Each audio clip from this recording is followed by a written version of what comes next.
अर्जुन को जो प्रदान किया, ये 5000 वर्ष पूर्व लगभग इतना बताया। तो हम ये इतिहास में इतने ही गए, लेकिन गीता जी के अंदर भी भगवान श्री के मुखारविंद से ये निःसृत वाणी के अंतर्गत ये बात शब्द आए हैं कि भगवान कहते हैं कि सृष्टि के आदि काल में मैंने यही योग सूर्य से कहा था। मतलब जब से सृष्टि है तब से गीता का इतिहास है।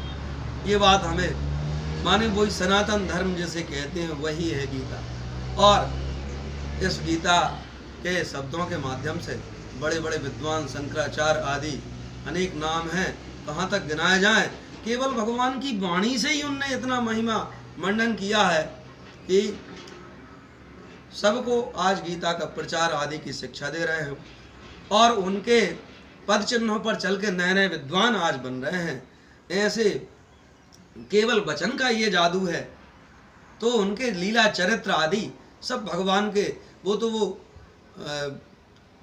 कहते मधुराष्टक में सुना है, मधुरादि पते अखिलम मधुरम। ये वाणी है, वाणी की ये मधुरता है कि इससे जगत प्रकाशित हो रहा है।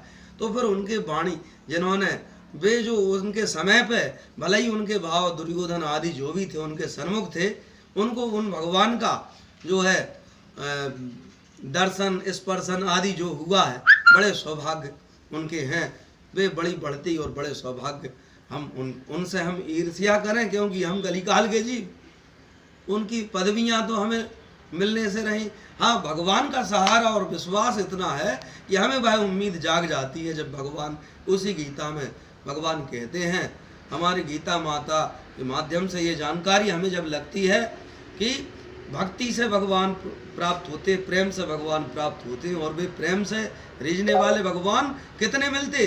बोले मैं जो हूँ जितना हूँ ठीक वैसा का वैसा तत्व से जान लेता है। कोई पात्र तो बने, किसी में पात्रता आ जाए तो ये सब कृपाएं उसके ऊपर भगवान कहते योगक्षेमम वहम हम। अरे तुम हमारी खबर तो रखो, हम तुम्हारे पालन पोषण के लिए तैयार हैं। ये दावत भगवान कृष्ण गीता में करते हैं।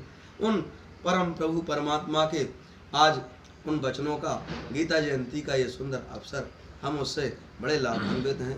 इसी के साथ अपनी वाणी को विराम देते हुए अन्य रूप में जैसे प्रीतम भैया को भी हमें सुनना है, तो आग्रह है वे भी कुछ दो शब्द सुनाएं।